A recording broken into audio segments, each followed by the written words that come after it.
Need a little gavel. The session to order.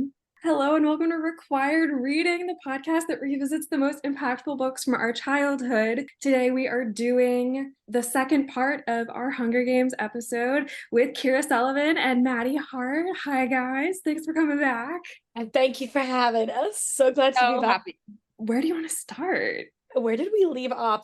For all those listening, we did part one of this, and then we all texted each other like, that was awesome, that was great, like, when can we do this again? Yeah. I have more to say. Exactly. I feel like a whole podcast series could be done about Hunger Games. So it's like, I mean, I could do like page by page, but I feel like we did the first book a lot and then we kind of started the second book. So maybe we pick up. Yeah. We didn't quite dig our teeth fully into there, but we nipped at Catching Fire. I want to put my claws in there because that's the best one. I was going through just like every 10 pages or so in the last like hour, just flipping through. And there's so much like little details, but let's jump into Catching Fire.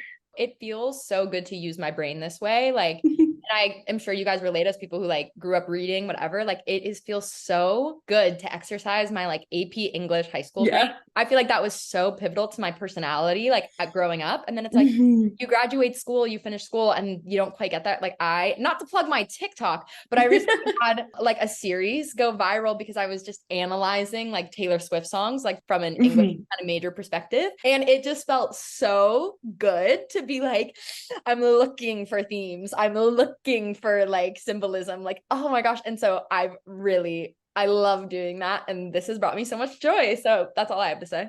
I'm like the same way because I was never smart at math. Like I was always on grade math. Everyone was in like higher placement math, but I was the one girl in AP literature. So in our school, the highest grade you could get was like a 9. It was like unheard of to get 9s. Like if you did a really good essay, you got like maybe like an 8 minus, 8 plus. I went on a streak of getting 5 9s in a row.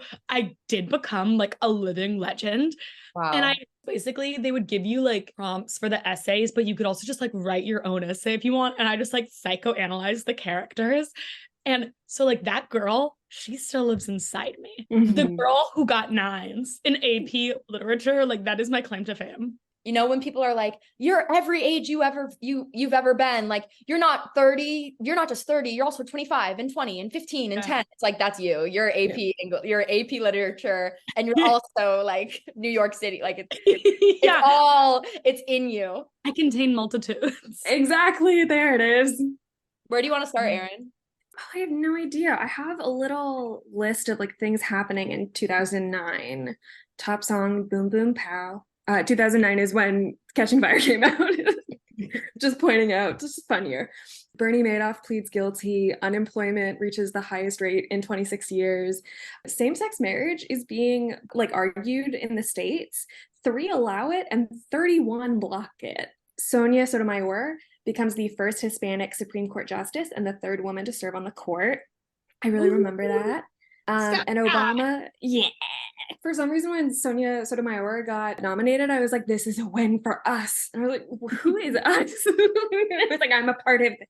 I mean, the first note I have is just that it's stupid of Gail not to take Katniss's money that she gets from winning the Hunger Games. Like, if you really need to feed those kids, Gail, what's the priority here? Yep.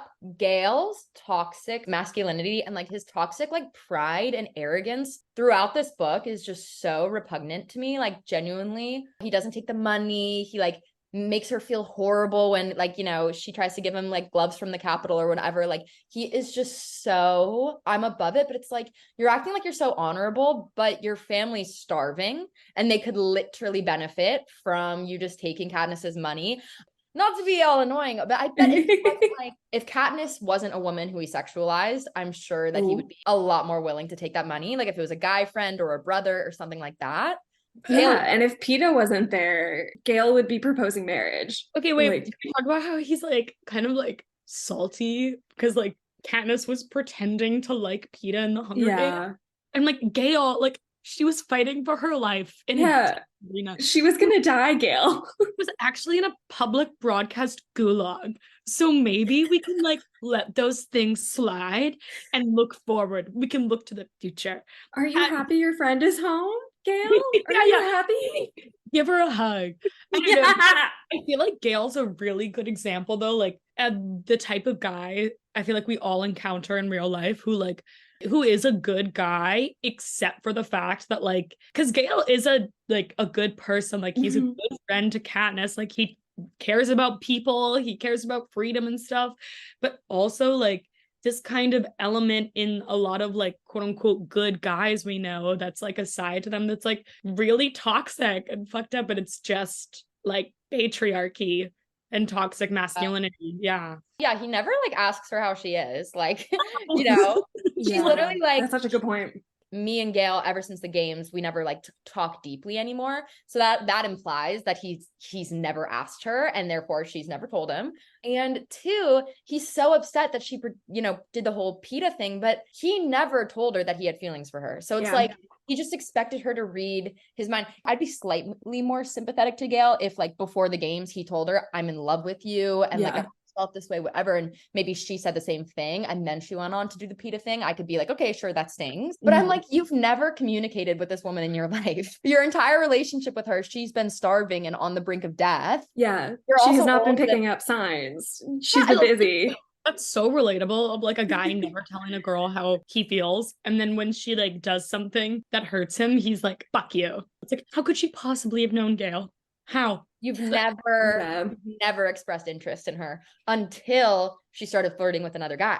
Let's talk about that. I hate that. Also, the thing that kind of confuses me about the Gail thing is like Katniss's kind of like inexperience and naivete when it comes to like romantic feelings really makes sense for her character, because like she's someone who's in survival mode all the time. So I feel like Gail should also kind of be in that space.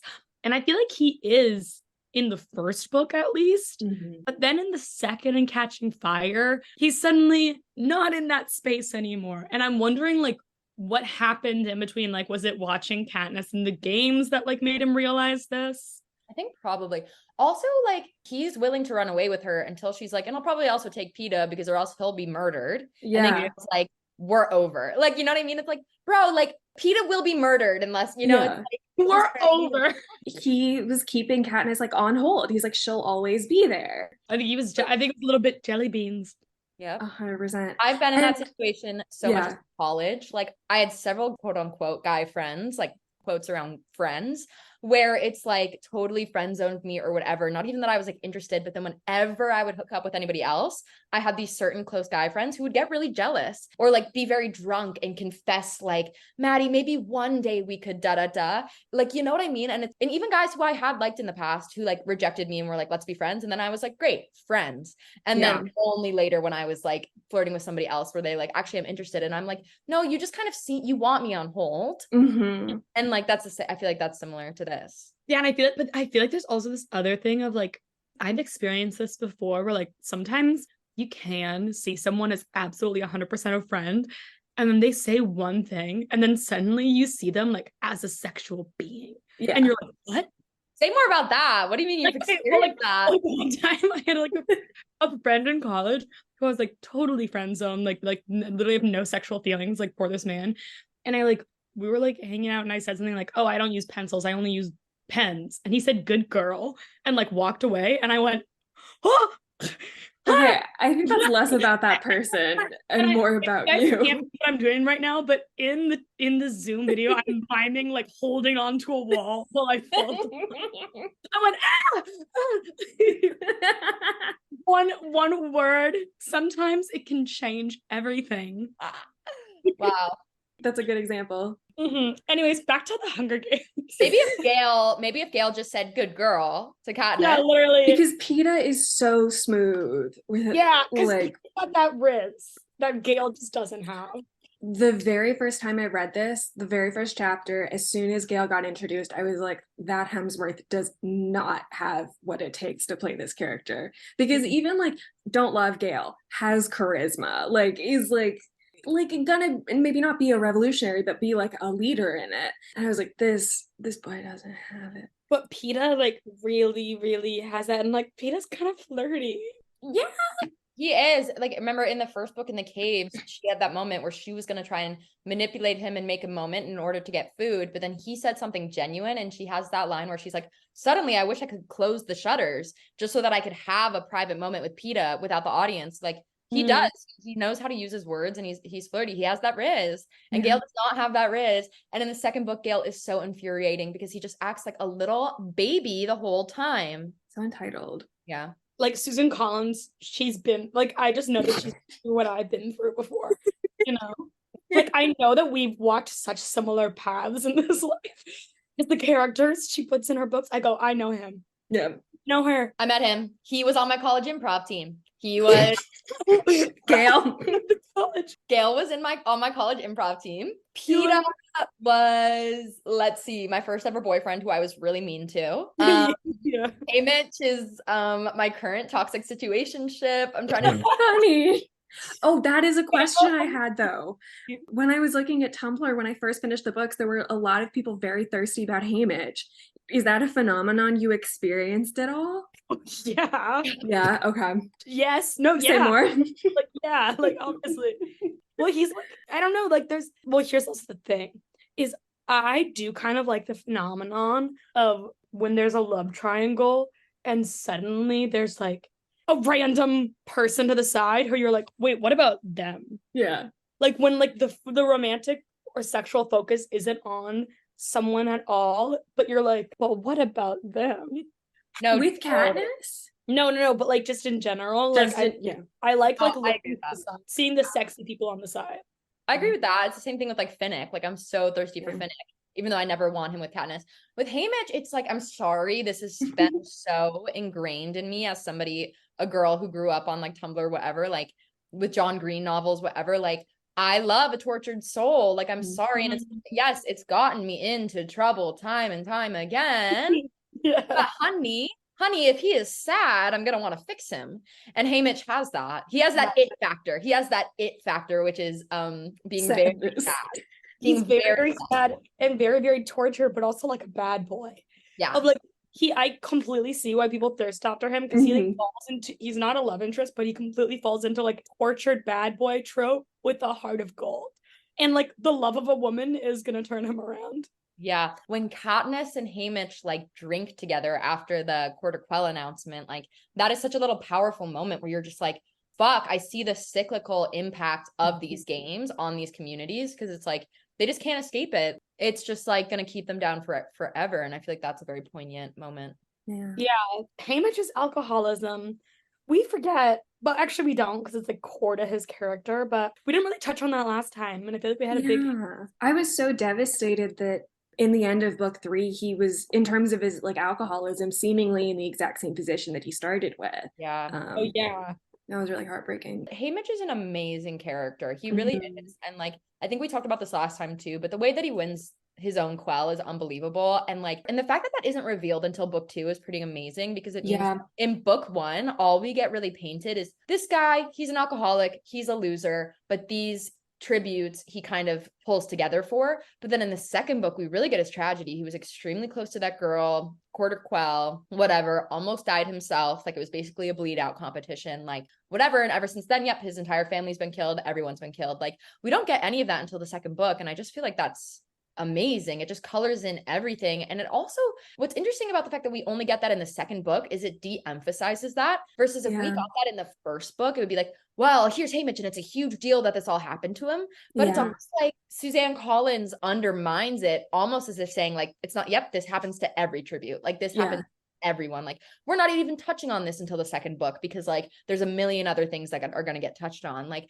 it just really shows you like how big the scale of devastation is. Yeah. And I think also like Suzanne Collins is really good about like, I love it when authors are really, really smart about like when they release information, if that makes sense, like the timing. Like I'm sure she knew Haymitch's backstory when writing the first book, but like it didn't make sense to drop that in there because also like Katniss has no experience with the games. Mhm. The only thing you need to know is like Haymitch is an expert on it because he's been in the games and won. Like that's really all we need to know for like why he's an expert. But in the second book, it makes a lot more sense to like go into his backstory and be like, oh no, like he's actually kind of like a Hunger Games god. He actually was in like the hardest Hunger Games of all time and came out on top. Now you're like completely understanding why he can look at even like a bigger game of all the victors together and give Katniss advice and like speak as an expert on this. It makes a lot more sense. And Suzanne Collins is just a genius for like how she sprinkles in backstory. Yeah. We want to just go maybe like kind of chronologically. Like, I don't know, like maybe if we start with the first section of the book before the Court of Quell is announced, like, is there, there's so much to say. Yeah, maybe I know. Yeah, I think we should probably go chronologically. Okay, let's do it in the beginning. Yeah, I'm looking. President Snow shows up. He says, "Hey, bitch, you got to convince me that you love him." I love the way he's described as like so scrawny, so frail, these big old lips. Okay, now that we're also talking about the President Snow Katniss Mhm. chat, I love President Snow. He is the best villain ever. And I love a villain who I love it when villains, number one, have kind of like a one-on-one relationship with the protagonist in like a way of like, President Snow isn't talking to Peeta like this. He's not talking to Haymitch like this. He's only talking to Katniss like this. And like, can we get inside his head for a moment? Like, why? Why her? Why is he choosing her? I feel the exact same way. And it feels almost like you don't even get the sense that he hates her, by the way, on a personal level. He actually levels with her. He tells her because she says, well, the districts must be really fragile. And he doesn't even get thrown by that. He's like, yep, but not in the way that you think. And he just literally explains. He's like, yep, here's the thing. Like, here's why we have the Hunger Games. And if one district uprises, they all do. And you know what happens? Then the whole thing falls and we don't want that. Like, he really levels with her, but he's also fucking lethal. He's also like, yeah, and I'll fucking kill you and your whole family. But it's in this way that feels so personal, but also impersonal. It's like, it's just business to him. Like, that's the craziest thing is it's not like Voldemort and Harry Potter, where Voldemort has this deeply personal, like, Harry Potter represents my weaknesses. He's tied to my soul. President Snow is just like, fuck, here's this whole uprising that's happening. Here's the girl that's sprung up as the figurehead. Logically, as a businessman, I'm going to talk to that figurehead, but I know it's not really about her, but also it doesn't matter that it's not about her. Like, that's what's so stone cold about it in a way that is so unique in terms of villains. Yeah, there is like a level of begrudging respect he has for Katniss, which is and kind of also like Katniss also like deeply hates him. He's like the most evil man, but there is weirdly like begrudging respect between both, kind of like he plays the game so well. Like, she's so scared of him. She's like, I know he's the most dangerous person in the world. These books have the best political intrigue I have ever seen. Like, shut the fuck up, Game of Thrones. Like, this is the machinations. The machinations of it all, but also before the games, can we talk about Peeta kind of also pulls a Gale, though? Like, in the beginning of the book where he's like cold to Katniss because he was like, we're real and we're not. Like, he's kind of like, I think Suzanne Collins was really smart and being like, no matter how good your man is, sometimes he's gonna act like a stupid guy. And both Gale and Peeta are acting like stupid guys at the beginning of Catching Fire. It's true. I mean, he literally blames Katniss for not being in love with him, but he was the one who pretended to be in love first, quote unquote, pretended. Yeah. But it's not like she initiated that and then said, oh, just kidding, I was lying. Yeah. He initiated that. And he and Haymitch purposefully didn't tell Katniss that they were going to do that, specifically because they wanted her to look surprised for the cameras. Yeah. They made this whole plan and left her out of it. And then when she plays along, he is mad that she's not actually in love. But that was, you were going to say that and she was just actually going to fall in love with you. Right. You're so right. That is so similar to, especially to how Gale reacts when she gets back. It's like, why did she not read my mind? Like, girl, this girl is just trying to live. Exactly. For a break. Man. You know, it feels like kind of unlike Peeta's character to be so butthurt by it, but also like he is kind of like a teenage boy. Yeah, who also just like almost died. Yeah, who almost died and like truly did love this girl. So sad. Okay, should we go on to the when they get to the Oh, Sure. I had one last thing. There was just a great detail when they're having like some big banquet beforehand, and they reveal this thing where people are drinking things so they can go throw up and then come back and keep eating and keep drinking. Suzanne. Oh, I know that was when I read that in the book. I literally like closed the book and had to walk away. And like, Yeah. first of all, like so mad. That banquet is amazing. One, the moment of silent understanding between Katniss and President Snow that she failed, incredible. And again, it doesn't feel personal. He's just literally like, you failed. It's iconic. Yeah. Yes, that moment with the pills, it's obviously so fucking disgusting. But she even has this reflection where she's like, I think this is actually earlier, but she's like, if I grew up in the Capitol, would I be doing this? And it's like, I don't know, maybe you would. Like, that's the thing. And I really respect that the book asks that question instead of placing all the blame on these people. But especially after we just watched Rue's family get shot and they're starving, and watching like all these districts suffer to end in the Capitol where they're taking pills that way they can enjoy the feast. It's just haunting. And also like the way they have to be like dressed up like a Christmas ham to go, like, I don't know, it's just so evil, the whole thing, like to end it in the Capitol where they have to be basically like they're little dolls being paraded around for people in the Capitol. It's really evil and sad. And then the food thing really got me. I think about that often. There is never a detail wasted, even with, I think this is in this book, Darius, who's one of the peacekeepers in District 12, becomes an AVOX later on, just to talk about the tightening grip of the Capitol. But like, I don't know that the detail about the throwing up really comes back, but it is such a precise and incredibly communicative example of what this life is like. It is just so sharp. It's phenomenal writing. Yeah, because it just encapsulates the entire gap between the districts and the Capitol. It's like they say that like that's no big deal. Meanwhile, people are starving. That one detail encapsulates like, oh, this is literally why the districts are uprising. And this is also why the Capitol people don't understand that the districts would be uprising. You know what I mean? It's because they just don't even understand that that's a problem versus the districts are starving. So it's just like this fundamental misunderstanding that can't be mitigated without revolt. Yeah, it's like very much of like what you said about like it reveals a lot about also like what people in the Capitol know. Like the fact that these people in the Capitol are saying this to people from District 12 with no like social awareness of like how that would be an extremely tone deaf thing to say to like anyone to District 12 is like, that also makes you ask a lot of questions of like, what do they think District 12 is like? And is this thing of like, they must know that people in District 12 are poor and hungry, but hunger isn't like real to them. It's just like a concept. It's not like a literal thing people go through. And it's something that happens to other people. Yeah, I think what you said about the details mattering, I don't know a single person who has read or watched the Hunger Games who has forgotten the detail about the like throwing up at the banquet thing. Suzanne. Can we also talk about my worst fear as a kid was becoming an AVOX? No, baby. I was really scared. In my head, I was like, that's the worst fate that could befall anyone in the world. And they're just like background characters. I don't know. It really scared me. The fact that it was like it's normal for them, kind of. Yeah. Like the fact that like there are people there who've had their tongues cut out, they can't speak, and now they're like slaves, and sometimes they wear weird masks. I was just like thinking about myself in the Hunger Games, like the worst thing that could happen to me, and becoming an AVOX easily that.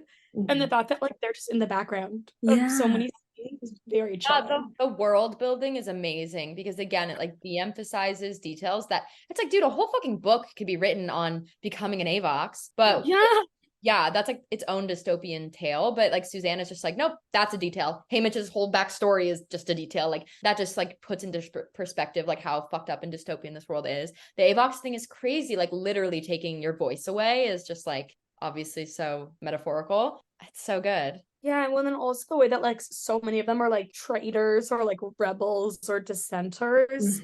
So it's like actually the saddest thing in the world that like these are people who like spoke out and like tried to fight for freedom, and like now they're in the background of this like dinner table scene. It was like stuff like that that really got me. Of like like Darius's crime is like being merciful to the people of District 12.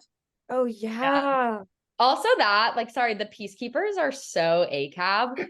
Like, but literally, like, they are. Suzanne. It's funny, but it's like Katniss says, like, oh, Darius is always good for a laugh, whatever. Like, he does try and speak up and he gets punished. Like, it just shows you that, like, a system like this, you cannot be like an actual good peacekeeper. Like, the system itself is so messed up that, like, it doesn't hold the capacity for somebody to do the job in an ethical way because it's just like inherently dehumanizing. And when I'm watching the movies, I feel that so strongly because it's like you see just the thousands of peacekeepers like descend upon the protests and you're just like, wow, this is like fucked. Yeah. I really feel bad for the AVOXs. Sorry, let's move on. No, I'm just gonna get so sad. good. I keep thinking about them.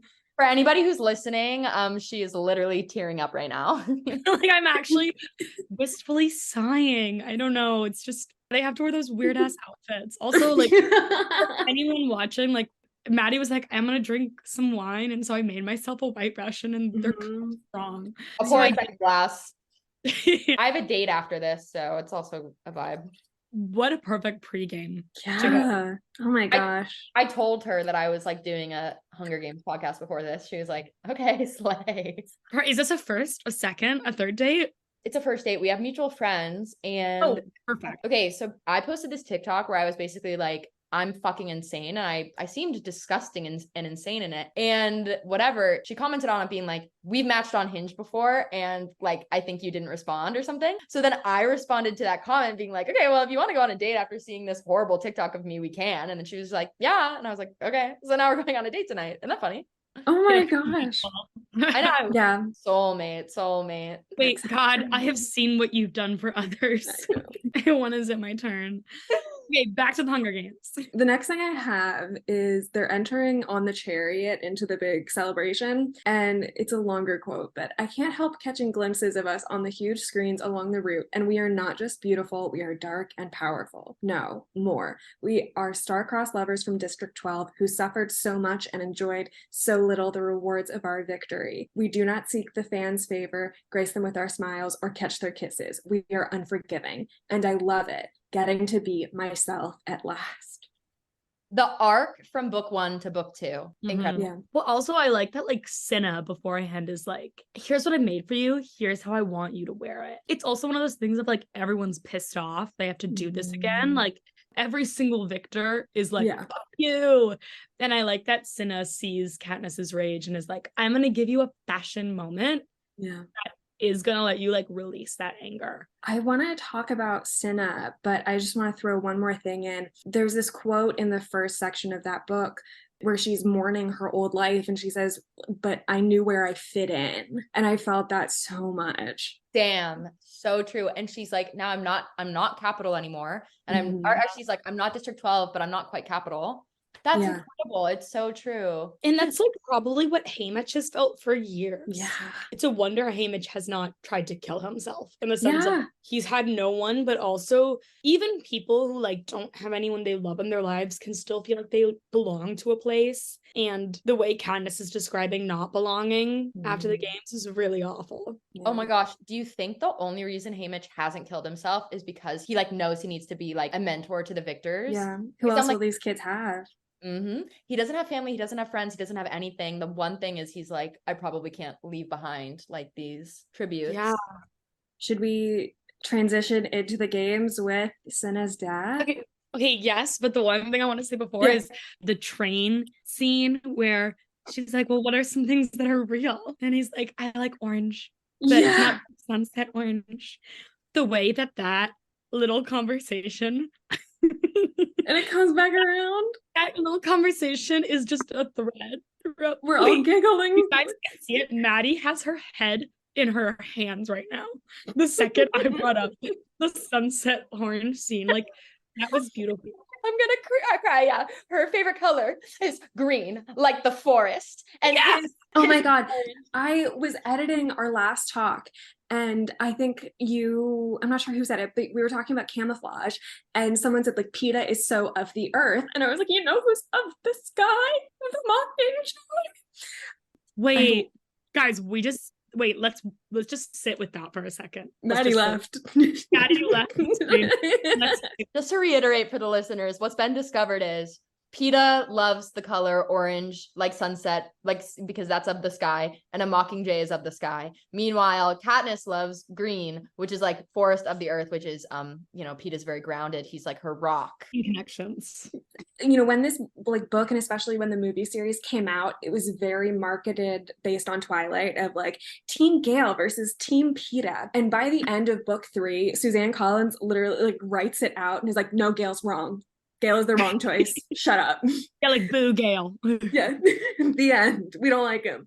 This book almost gives, in that sense, Little Women in terms of like the whole thing. Yeah, I'm just kind of thinking about this now. Little Women, the whole thing was that the author did not want to give Jo a love interest, but then like all these fans and all these people who read like the first one and her publishers and all these obviously men at the time, whatever, were like, well, women only like romance, so you have to write in a romance. And so she kind of was like, fuck you, and then threw in this like haphazard one at the end, whatever. But that's kind of what Suzanne Collins is giving with this, because it's almost like, especially if what you're saying, it was in the heat of Twilight, the love triangle was huge, like whatever. It's like, I'm sure she had a lot of pressure to include romance, and she did, but I'm sure that she partially was like, I'm going to do this how I want to do it, and show that like for a woman, a lot of times romance is just a tool to survive, especially like in our society. So it's just like, it's just giving Little Women in that way of like the writer being like, fine, fuck you, I'll do what the people want, but I'm gonna also make kind of a meta commentary on it as I do it. It reminds me of Sarah Bareilles' breakout single, Love Song. Because actually, before I was thinking about the Little Women thing too, because it's like how Timothée Chalamet is like, well, I figured you would love me, Jo. That's what Gale is giving when he's like, well, aren't you in love with me? Like, I just kind of assumed this whole time. Yeah. It's a thing of like, I wouldn't have invested this much time if I wasn't going to get something out of it. Yeah. Yeah. And I feel like it's like not even pressure to have romance in it, because PETA feels so much her vision. I think it's just Gale. Anyone listening, if you guys like weren't around for the Twilight era and like the level of love triangle mania we had, like anytime 2 men were on screen, society said that's a love triangle. It was everywhere you turned. Yeah. We are going to do Twilight on this podcast. I don't know when, but it's coming. It's been claimed. Yeah. Yeah, their arc is insane. The Cinna stuff, do we want to do that? No, the Cinna of it all. Me, I'm tipsy. I'm like crying about the orange quote. Like, good. Everything I talk about, I literally am like wistfully sighing. Avoxes, orange quotes, everything about it's making me so emotional. I took so few notes in book 2. It was just breathless. I loved the clock. I loved the pearl, and it like just being in her pocket the whole time. I'd love to talk about, mentioned Finnick would be, I'm not sure when in the book it is revealed, but that Finnick is essentially being handed out to people to have sex with is perhaps the most horrifying detail of the book series. It's up there. It's like actually a sex slave being trafficked. It's actually horrifying the way that like everyone in this book has the worst life in the world. But Finnick especially.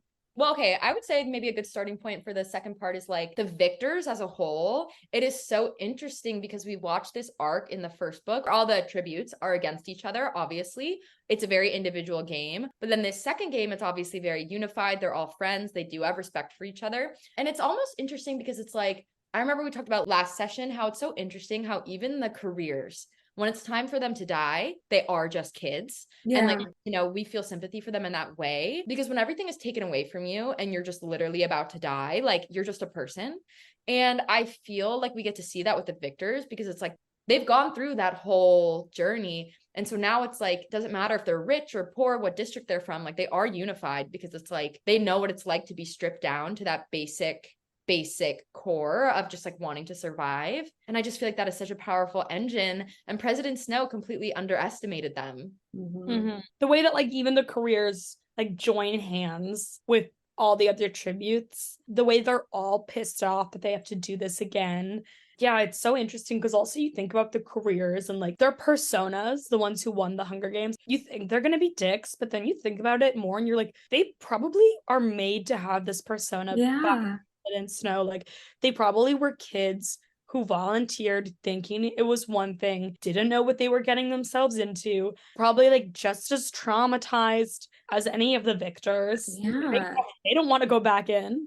Yeah. And I think like even the Hunger Games or any of it in this world would be so interesting from the perspective of someone from the career districts who go in and like, who first off probably have like had almost no choice in their life of what you want to be. And then you go in thinking it's this noble thing, and instead it's a bloodbath, and then you get back and it's still awful. The way you know this book is amazing is you could write a spin-off from the perspective of any single character in this book. You could write a spin-off from like a guy who has one line in this book, and it would be the most interesting perspective in the world. Yeah, you could write an Avox spin-off so quick.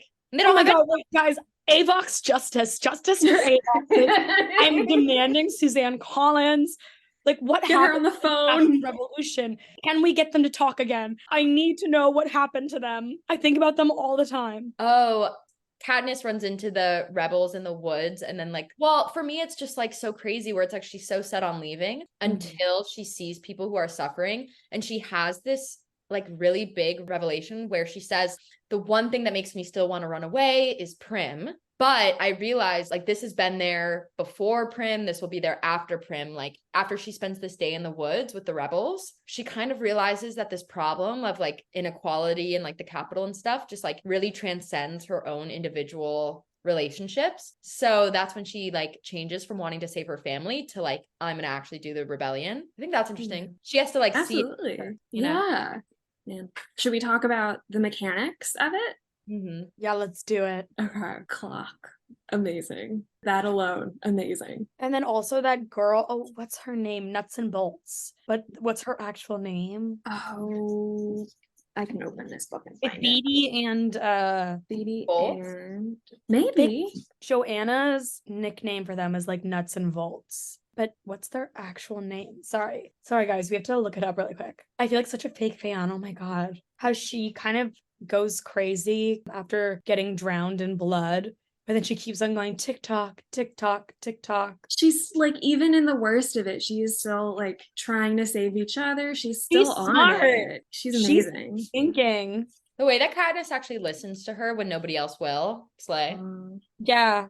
Which, like, I completely understand Joanna being like, shut the fuck up. I completely get that. That would probably honestly be me in that situation. But Katniss is better than I am. Wiress, Wiress. Yes, Wiress, Queen Wiress. All hail. And Mags. What a devastating death. And Nick tries to carry her, and she like kisses him on the cheek and goes in. And also the way she volunteers for Annie and the Annie Finnick of it all. Because also like Annie isn't quite all there, or it's hard to tell. In the books, it seems like she's really not like mentally all there, but in the movies, she seems kind of normaler towards the end. But in the books, I remember it being like, oh, she kind of went crazy. Yeah. But then they get married. He dies. I mean, it's crazy. I mean, they're basically on a parallel track in terms of like Peeta and Katniss. Like they're just another couple that's been like torn apart by the games over and over. Yeah. Yeah, and you wonder like, who else in the world can understand that? Who else has been through that experience? This is something that I wanted to touch on with Gale, in that, you know, Gale can never really understand the experience that Katniss had. But last time we talked about in book 3, the bomb that kills Prim, you guys both seemed like convinced that Gale dropped it. And when I read it, I obviously haven't read it as much as you guys, and it felt up in the air, but I just wanted to, you both seemed like, no, it was Gale. And I was dazzled by that. I'm pretty sure it was Gale's plan. Oh, certainly. Yeah. Yeah, I think it was Gale's plan. And I also think it's like, I forget because I read this a few weeks ago, but maybe I should look at it. But I think he knew that Prim was going to be there because she was part of the medic unit. What a dick. I'd have to find and also because Katniss like sprung forward or something, and Gale pulled her back in a way that was preemptive, in a way that felt like he knew, if that makes sense. But I would have to reread that section. I also like them killing Cinna right in front of her before she's entering the games to like fuck her up. That was so rude and mean and cruel. Also just Cinna, like the fact that he dies making the Mockingjay dress, and that was such a moment. It was beautiful. Cinna was obviously like part of the rebellion in terms of like, Mockingjay, whatever. But to what capacity do we think that he was like, has he been from the beginning? Like, you know what I mean? I really wanted to talk about this. Yeah, I thought I took notes on something. Yeah, looking through the first book, at some point, it's Cinna's idea when they're on the chariot entering for the first time for Peeta and Katniss to hold hands. And she says, like, why is he linking us together if we're going to have to kill each other? And that also made me spin because I was looking for sort of signs of like Peeta's strategy, like we talked about last time. And at one point, before Peeta reveals the crush thing, he starts to ask Haymitch to train Solo. And I wonder, I don't doubt that Peeta like had a boyhood crush on her, but what if like he and Haymitch together come up with the strategy of I'm gonna say this and we're just gonna follow it through, and that like Peeta is sort of on the same track with Katniss of like finding themselves in this thing and then finding it to be true. I would be very surprised if Peeta said, I have a crush on Katniss thing, without talking about it to Haymitch first. And it feels like Haymitch and Cinna were very much like on the same page. Yeah. This is such a little like out of pocket theory, but I'm like, I hear all of this, but I'm like, still though, the districts are separate from the capital, and Cinna is somebody in the capital. So I'm like, I don't know if like Cinna and Haymitch were on the same page, probably though, you're right. But I'm like, gosh, if anything, Cinna would be on the same page as like Plutarch, like somebody else who's a revolutionary in the capital. Or is Cinna just somebody who like kind of independently wants a better world, but isn't necessarily tapped into like the revolutionary plan? That's a prequel I want, is Cinna's story. Again, with the like, you could write a spinoff from the perspective of anyone. Can we also talk about how he's Lenny Kravitz in the film? Lenny Kravitz. That's actually crazy. Perfect. That he's like, he is Lenny Kravitz. Truly all-star killer cast. Amazing. Yeah, let's talk about the mechanics of the game, but also the environments of it all. Yes. The clock, genius, but also interesting that it's not. The first one was very much like randomized violence. It's interesting that they created something that could be figured out. Yeah, I think it's like more messing with your head than the first one. I think there was like a clear sense of game maker, what does God do? Intervention. And it was definitely there in the second book, but it was that I think that also made it scarier in a way that this thing is just set up to like infinitely run and kill us. But I think also maybe, can you see from a Plutarch perspective of, that Beatty and Wirus are part of the revolution? Like, that they have kind of gone in being like, we're going to die for Katniss. That's what we're ready to do. Creating a game where, I wonder if President Snow like looked at the game and like figured out that it could be figured out, or if this was something that Plutarch made and was like, I know only like the smartest people in here can figure this out. And I also know that those people are going to be aligned with Katniss. Like, I'm wondering if he created the game in that mind frame. And that's such a good point. President Snow know about that?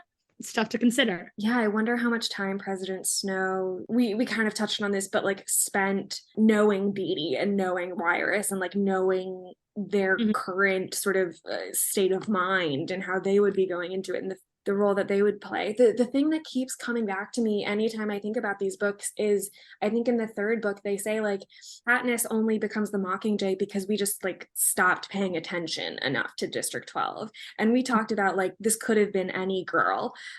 I don't know, as soon as you look away, they're going to start fighting for themselves. Wait, can we talk about, I've always pronounced her name like Joanna, or is it Johanna? I think it's Joanna. I've always said Joanna. Yeah. Okay, I've always said Joanna. Yeah. Let's talk about her because I love her. And she's such a good addition. And the characters added in book 2, honestly, like fan favorites. Finnick, Joanna. Not one wasted. Absolutely. Yeah, literally everyone. She's so fun. It's also interesting of like, why is she trying to like get into Katniss's head at the beginning where she's also going and trying to save Katniss. So she just like can't not. That's what I like love about Katniss as a protagonist, is the thing that she could have been anyone and she actually isn't special. And I think Joanna sees that and gets that, and so fucking is like annoyed because she's like, you're not special, but unfortunately you are the figurehead of this thing that I believe in, so whatever. Like, I think there's even Joanna definitely says some lines like that where she's just like, whatever, like, I'm just saving your ass for the cause. But I know, and I'm always like, oh, different people are parallel to Katniss, but it's like Joanna could have been the Mockingjay too. Oh yeah. the timing had been different and this had been different. And if she had been in the blah, blah, blah, but in terms of like a fighting spirit, a will to survive, etc., that's Joanna to a T, but it just wasn't her because it's fucking random. It's random. And so I think Joanna resents that. Not necessarily that Joanna is like, oh, I want to be famous or whatever, but I think Joanna is just very much like Katniss is a bit of a means to an end and she's not actually special. But then I think later she gets to be close with Katniss and realizes that she actually is great and whatever. But you know what I mean? Like it could have been Joanna, but it just wasn't.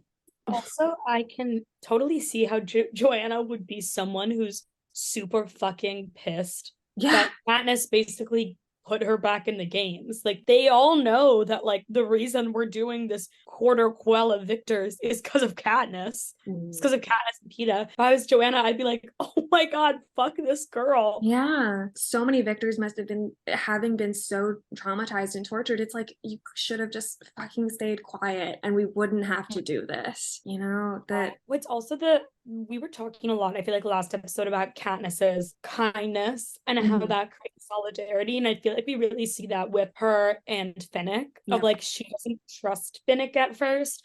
She like sees that Haymitch has given him the ring. So she's like, okay, you have some kind of deal with Haymitch, but she still is really like wary and untrustworthy of Finnick until she sees Finnick interact with Mags and the way he like brings her water and also like tries to save her and is really upset when she dies. And I feel like at that point, Katniss, even though she's like still a little wary, I think she kind of like fully trusts Finnick after that.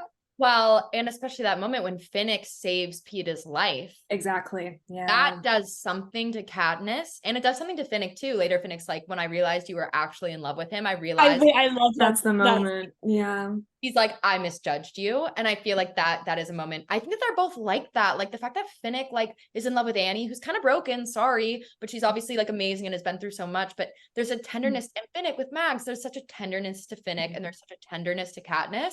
And they have these walls. For her, it's her like cold standoffish thing. For him, his sexuality is his weapon and his like barrier. But I think like they really are such a good friend duo because it's like they get it. The girls who get it. Yeah, and they're so there's even a moment, I think in book 3, when someone is asking, maybe it's Deli, how Finnick and Annie got together and what their relationship was like, and he said like, she snuck up on me, I didn't originally love her. And isn't that exactly how I love that moment? Maddie is fully Home Alone face. Oh my gosh, no, literally, because it's like Annie is this like sweet, very earnest person. Finnick was probably felt like he was too jaded, too broken to like love somebody like that, but it happened anyway. And it's the same thing with Katniss and Peeta. Thought, you know, she's like, I'm too jaded, he's too good for me, he's the baker's boy, like I'm the seam, whatever. But it's like that tenderness is like what these characters crave. And I feel like Joanna could have that side to her, except for like she doesn't have anyone she loves. And like she says that when she's like, wait, number one, like the parallels of also like Finnick and Katniss being the ones to get trapped with the Jabberjays, and he's hearing Annie and she's hearing Gale and Prim. And then also how at first Finnick is the one being like, Katniss, don't worry, but then he hears Annie and she's like, they copy, like how do you think they got that sound? And them like going through that together, I feel like was also such an interesting moment. But like Joanna says, I am not afraid. They can't hurt me. They've already taken everyone I love. And I feel like Joanna's a really good example of someone who probably does have a tender side like Finnick and Katniss, but like her Prim, her Peeta, her Annie like is gone. Yeah, she's very much, I think, like Haymitch paralleled. Why did they kill Joanna's? Why did they do that? I forget. Probably because like she's Joanna. I don't think they ever tell you in the book like what exactly happened. Yeah, and I think just with how Joanna was like very meek and then turned it like very vicious at the very end, I think she might like President Snow might have seen her and been like, this one is going to be a problem. So like preemptively, let's like, just. Why do I ship Joanna and Haymitch now? Because I'm like, wait, yeah, thematic parallels.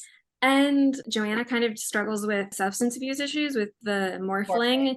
addiction in the third book. I love that idea. I also think it's so toxic. I think like a household I would not want to be in. Have you guys seen that Tumblr post that it's like, if he's your man, then why is he my thematic parallel? It's very that. I haven't, but I love that. That's so good. Yeah, Finnick, Joanna, Beatty. Let's talk about him. Let's talk about the brains of it all. I love that it's like a little breakfast club and everyone has their special talent. And yeah, I kind of like love the crew that they come up with. I like that like everyone kind of goes in caring about someone. Yeah. Like except for Joanna again.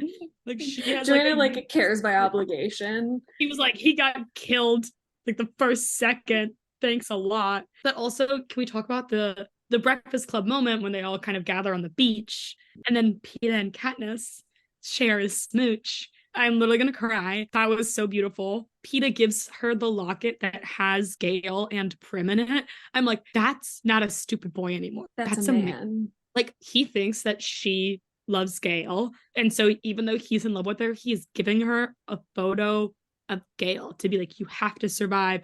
You have to win this. Like, even if I die. That is like something that Gale could never do. Yeah. That is really like, Peeta is the best of men. Peeta's like, you can love someone else, but I will still love you. It doesn't end. Again, the fact that he accepts that, makes peace with that, and is still in love with her. But then also the fact that she is someone, again, who like isn't fully thinking about romance the way these boys are, but the way she kind of has this realization of like, well, I need you. Like, because he says like, no one needs me back home. And she's like, I do. And it's so interesting because it feels like something like when she says that, like she's also realizing it for the first time. That, and when Finnick says the thing where he's like, I realize that you love Peeta with your reaction to the whatever, it's like we are kind of going on this journey with her in terms of her discovering her own feelings, which is so fun. But yeah, Gale could never. When Katniss was like, I want to save us and our families and Peeta, Gale was like, nope, not running away. Oh, deserves to die. What? Versus Peeta is like, go home to Gale. You could be with Gale. Just please live. But then when he twists it and he's like, for the baby. I love the baby of it all. If it weren't for the baby, the world was never the same. The world, the Earth's rotation stopped. Was a world stop. The way he brought the lights of the Capitol down. If it weren't for the baby. He had the people of the Capitol standing up out of their seats going, stop the games! Stop the games! 74 years, and they're stopping it for this hypothetical baby. For this little 5'10" man. Because he has that it factor. And the way he like smirks. Well, because that's the thing. It's also, it not only is it, if it weren't for the baby, it's also, we fucked. Yes. This is such like a, shallow read, but it's just like, that's obviously so poignant, even just looking at our own fucking like abortion laws. Like, it's like people care so much about this hypothetical baby, but once the baby is born, people don't give a fuck. Like, you know what I mean? And it's like, this book just like shows that so well, because it's like, these people have watched children be murdered year after year after year, but the second that there's this pure hypothetical baby, that's what they want to stop the games for. Last year they were fine with killing these two kids, not like a 12-year-old. Not the children, and not the poor people of District 12, not the hungry people in District 11. Like, they don't give a fuck after you're born, but when it's a hypothetical pure little fetus, they don't give a fuck if Katniss dies, but if there's a fetus inside of her, then like she can't die. The fact that Peeta understands that, genius. That's my boy. He actually already got married because we wanted our love to be eternal. No one does it like him. No one. And also, I loved their kiss on the beach. It was really beautiful and Gorgina to me. I wish you guys could see us. The emotion that is being conveyed on these screens. There have been several times where Madi has had to get up and walk away. Leave the chair. Erin with her head in her hands. There have been so many times I have wistfully sighed. I've bitten my knuckle while talking about these books. The things that they have done to us. I'm telling you, we need to release like a 10-part podcast on it, every page. We might. Something that's interesting about the Jabberjays is I think it's the one that we know of the 12 clock, whatever. The one that isn't actually physically dangerous to them. No, Ooh, but the that's worst. all mental. Yeah, because everything else is like you get caught in the fog or you get caught by the tidal wave, you get caught by the whatever. It's like the Jabberjays is truly just we want to destroy you for an hour. Yeah. Yeah, it's like actually we want to like psychologically torture you. This was a throwaway detail. I don't even remember in what book, but Katniss says that they preserve arenas after the games so that people can go for reenactments and vacations. I had a grandfather who like was a historian, so was at a lot of like reenactments, and I always viewed that as like, you losers, get a life. But now it is like, that's horrific. We're gonna play war for fun. Wow, that's really fucked Suzanne. up. Wait, also about the PETA thing, when they find out it's the quarter quell, Katniss goes to Haymitch and is like, PETA lives. I don't. And Haymitch is like, you know, PETA was here a fucking hour ago. Like, you know, PETA came actually 2 minutes after this was announced. And the way he tells Katniss, you could live like 100 lifetimes and you would never deserve that boy. Wait, let's talk about that. Let's talk about Haymitch like reading her. Well, and Haymitch says the same thing when the proposal or whatever first happens, and Haymitch says you could do a lot worse. Haymitch is literally like, "Girl, grow up." Yeah. He's Haymitch like, is like, "Oh, I want I'm this in love with boy. him." Yeah, If he I'm in weren't a love with him. child, he would be my honey. Literally. But it's true, like that also the way that both of them go in being like they live, Exactly. not me. That's one thing I think that sets this book apart is that the intensity of their relationship, like I have never experienced anything like it. And the whole time I was reading it, like if they were physically separated, like if they were not touching, I was in pain. Like how can you And they go yeah, how can you go through that first game with someone and survive and not physically sew yourself together? I'm surprised that sorry that Katniss ever did like romantically resist PETA. I do get it, obviously, but I am just like, you're so trauma bonded. It's surprising that then you went 6 months without talking. They did not talk between the games and the 6 month like tour of the districts. That's so crazy to me. Like, poor girl, she was just alone. And same with him. Like, and wow. those were so interesting. She's like trying to find a hobby, and that is such an interesting experience of her being like, I have never been asked what I want to do with my time. Like, I don't know how to have hobbies or want things or chillax. You know what it That was reminds me of? devastating. That reminds me of, and I've always felt this when I watched the D'Amelio show. And in season 2, Charlie and Dixie, or maybe this is season 1 as well, they both decide they want to sing. But it literally feels so arbitrary. It feels like, okay, you got famous at 18 for nothing. Sorry, I love them. Love you guys if you're listening to the pod. Yeah. Thanks. Like, you guys blew up overnight. You guys were normal kids and then you blew up overnight. And now you're famous for nothing. So now you have to like pick a hobby. Like it's like both of them are like, well, I kind of like singing. And Charlie's like, I've liked to dance in the past. So then they make it their like entire careers, but they don't even seem to like it that much. It literally reminds me of this. It's like you just suddenly have everything you could ever want. So what now? Yeah. Well, and also this thing of like we didn't touch on it before, but leading up to the games where every time Katniss has nightmares, PETA first comes in and is like, "Are you okay?" And she's like, "Can you stay?" And the way that like, he fully thinks she's in love with another man, but he still like just holds her all night. Like I am obsessed with them. They're so important to me. And like how little must PETA think of himself, or maybe he thinks of himself fine and that's just the power of love, but that he will help this girl who loves another person fall asleep because he just cares that much. Mm-hmm. Let's talk the ending. Yes. With the arrow heard round the world, going against the very arena, again similar to the first one of like using the games as a weapon, like going themselves, very similar to like what Haymitch did. Not going against themselves, like going against the makeup of the arena. Yeah, the infrastructure of the system itself. Very cool. But also her reaction to when she finds out that PETA wasn't saved. They couldn't Did the rebels know that she was going to do that? Because it's like they're just right there when the whole thing crumbles. You know what I mean? Yeah, I don't know. Plutarch must know because he's got audio visual feed on everything all the time.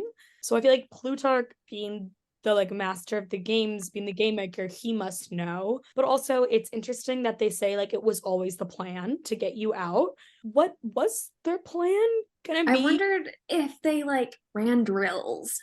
if they were like, at any moment, Plutarch is going to give us the signal that the shit is hitting the fan and we have to have a system in place and everyone man your stations. And I think we end up seeing kind of that in District 13. But also, again, it goes back to the thing of like, how much did Plutarch tailor the games to specifically not Katniss, but Beatty and Wyrus? Because Beatty is the one who came up with this idea. Wyrus is the one who figures it out. But also, they never could have predicted that Katniss was gonna like go AWOL. Yeah, and that Haymitch did not show them the footage of the way he won his games. They had to go out and pursue that information. You were saying, Maddie, your hand is on your heart? I'm gasping. Well, maybe they did depend on the fact that at the end, Katniss would kind of go rogue. Like maybe that was actually integral to their plan. Like maybe they didn't know exactly, okay, she was going to shoot the force field, whatever, but it's like, maybe they did know, like at the end of the day, Katniss is not going to play by the rules of the Capitol. And we're actually depending on that for our rebellion to succeed. So maybe that was part of the plan that she was going to go rogue. Because if she didn't go rogue, she wouldn't be the Mockingjay. She's the MJ. She's the one. The Mockingjay. No one will defeat her. Also, the Finnick Katniss parallel, their friendship is so beautiful to me at the end, where Finnick also, he says like they have Annie, and it's both of them. Like Annie and Peeta are such parallels of each other. God, fuck, that is so awesome. Like me, I'm like 2 glasses of orange wine deep, and I'm like, this book is amazing. It is.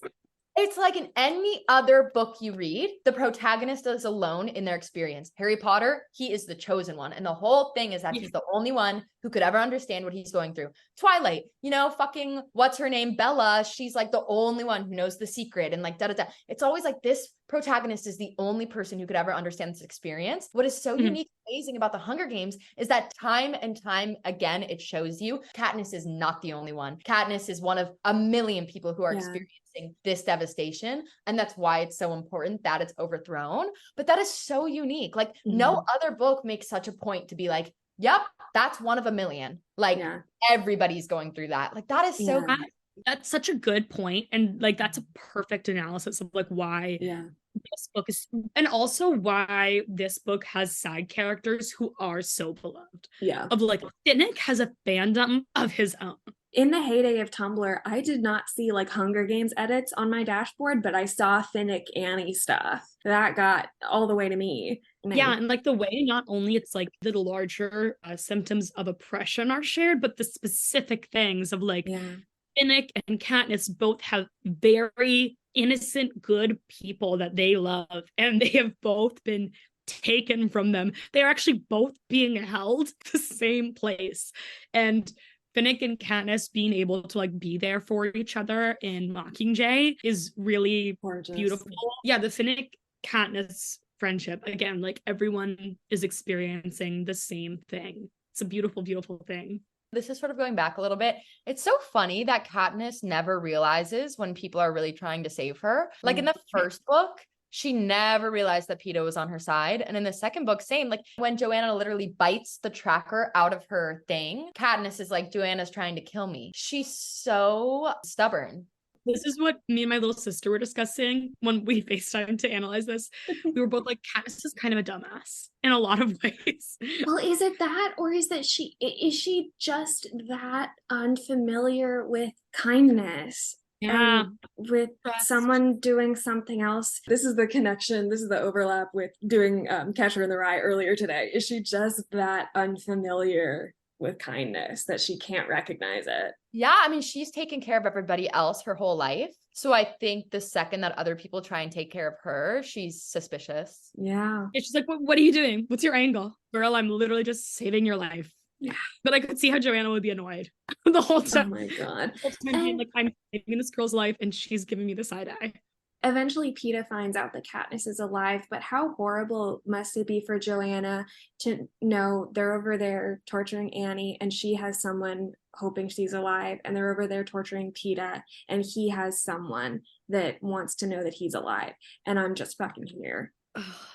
Everyone has the saddest life in the world in these books in a way that like stays with me, in a way that keeps me up at night. they're all just hoping for a better tomorrow. It's like Joanna has no other motive to be part of the rebellion other than because she's like, I just want to end it. Yeah. What And else am also- I good for? I think actually Joanna is a really important character and I think the books would be remiss without her in the sense of a lot of the people in them, like Katniss and Finnick and Haymitch in a way, like they're surviving for other people.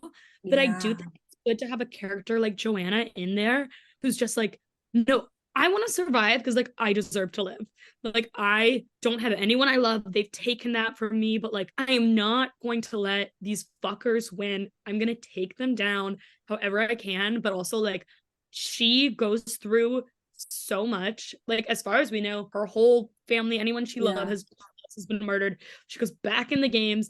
She gets captured along with Peeta and Annie. Like no one's like running up to her, hugging her when she gets out, but she still is just like, no, I'm gonna survive and like I'm going to live. And I think that's a really cool character to have in a book where so many of the characters are really living to like protect other people. Yeah. Damn, does anything else happen in book 2 that's like worth talking about? Guys, I fear we're gonna have to do a part 3. Oh yes. Oh, guys, I fear. Indubitably. Yes. If you guys are good with that, I'm down for that. Like I Yes. No, like honestly, and like these could be regular episodes. You could even make a spin-off of just Oh, this. 100%. 100%. I have what you want. one last question. Have you either of you guys read Parable of the Sower by Octavia Butler? No. Okay. I read it in like January. These books could not exist without that book. It, obviously different worlds, but like this is sort of like the beginning of the dark days or like leading up to the dark days. It is a difficult read, but I really recommend it. It's very much like it is as prophetic, if not more, than these books about it was written in the 90s and where we are today.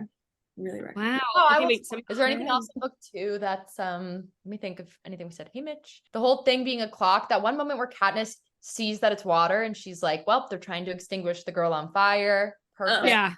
Plutarch reveal. Head of revolution. The Mockingjay moment is very interesting when he shows her the Mockingjay and she's so confused when they're dancing. Yeah. Oh, yeah. But also, again, like I love Katniss to death. I understand she's mistrustful, but again, like Katniss, he's telling you. President Snow gagged. President Snow gagged at the end. That's always fun. Yeah. I feel like I worry that if we keep on saying like what else happens, we will be here all night. Oh yes. And maybe by the next time we do this, the prequel movie might have come out. I haven't finished reading the book. If we do the last one and the prequel movie, it's crazy. Mm-hmm. Thank you so much to Madi and Keara for coming on. What an episode. This one is going to be posted a little late because I have things to do. Tomorrow is Thanksgiving. I almost burped. You're welcome that I didn't. You can find me everywhere at Aaron R. Bowles. The R stands for Rhombus. Next week, we will be talking to Max Gross about The Lion, the Witch, and the Wardrobe. And in less than 2 hours, I'm recording our Twilight episode. So I gotta go. See you next time. Love you.